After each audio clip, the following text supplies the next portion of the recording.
धर्म पूछ कर पढ़वाओ हनुमान चालीसा, फिर खरीदो सामान। नीतीश राणे की सलाह, भड़के अबू आजमी और वारिस पठान। पहलगाम आतंकी हमले को लेकर महाराष्ट्र में सियासत गर्मा गई है। पहलगाम में हिंदू पर्यटकों से नाम और धर्म पूछकर उनकी जिप खुलवाई गई, उनका प्राइवेट पार्ट चेक किया गया और कलमा पढ़वाया गया। इस पर महाराष्ट्र के मंत्री नीतीश राणे ने कहा कि हिंदुओं को दुकानदारों से कुछ भी खरीदने से पहले उनका धर्म पूछना चाहिए, उनसे हनुमान चालीसा पढ़वानी चाहिए।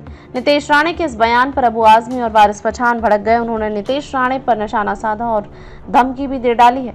नीतीश राणे की विवादास्पद टिप्पणी पहलगाम आतंकवादी हमले के पृष्ठभूमि में आई है। रत्नागिरी जिले के दापोली शहर में एक सभा को संबोधित करते हुए राणे ने कहा, उन्होंने मारने से पहले हमारा धर्म पूछा, इसलिए हिंदुओं को भी कुछ खरीदने से पहले उनका धर्म पूछना चाहिए। अगर वे आपका धर्म पूछ रहे हैं और आपको मार रहे हैं तो आपको भी कुछ खरीदने से पहले उनका धर्म पूछना चाहिए।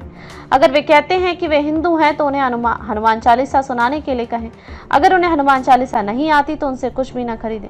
नीतीश राणे के बयान पर समाजवादी पार्टी नेता अबू आजमी भड़क गए। उन्होंने इसे धार्मिक आधार पर देश को तोड़ने वाला बयान बताया। आजमी ने कहा कि आतंकवाद का कोई धर्म नहीं होता और पहलगाम हिंसा की निंदा देश के हर मुसलमान ने की है। उन्होंने कहा कि प्रधानमंत्री जी को ऐसे लोगों के खिलाफ कार्रवाई करनी चाहिए। संविधान सबको बराबर हक देता है, फिर कोई मंत्री ऐसी बात कैसे कर सकता है। उन्होंने कहा कि ऐसे लोग संविधान की शपथ का उल्लंघन कर रहे हैं। उन्होंने कश्मीरी मुसलमानों की तारीफ की जिन्होंने हमले के दौरान हिंदू पर्यटकों की जान बचाई। आजमी ने कहा कि कश्मीरी मुसलमान ने अपनी जान देकर पर्यटकों को बचाया। कश्मीरियों ने हिंदुओं को अपने घरों में पनाह दी। यह इंसानियत का उदाहरण है जिसे मैं सलाम करता हूँ। असदुद्दीन ओवैसी की पार्टी AIIM नेता वारिस पठान ने कहा कि ये लोग सिर्फ मीडिया में जिंदा रहने के लिए इस तरह के बयान देते हैं। पहलगाम में आतंकवादियों ने धर्म पूछकर पर्यटकों को मारा, उसके पीछे आतंकियों की एक मंशा थी। आतंकी चाहते थे कि भारत का रहने वाला हिंदू मुसलमान आपस में लड़े। मैं देवेंद्र फडणवीस सरकार से पूछता हूं कि वह अपने मंत्री की बकवास कैसे बर्दाश्त कर सकते हैं। ये तो सीधे तौर पर आर्थिक बहिष्कार की बात कर रहे हैं। देवेंद्र फडणवीस एक्शन क्यों नहीं लेते?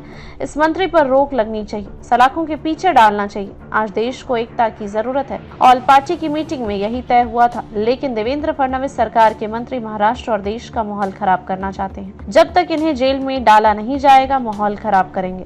प्यारे खान ने आगे कहा कि आदिल ने पर्यटकों को बचाने के लिए अपनी जान दे दी। कश्मीरी मुसलमान देश के साथ हैं। उन्होंने यह भी कहा कि पहली बार देश के मुसलमान पाकिस्तान से इतने नाराज हैं। हर मस्जिद और मदरसे से पाकिस्तान को बुरा कहा जा रहा है। पूरा मुस्लिम समुदाय देश के प्रधानमंत्री के साथ खड़ा है।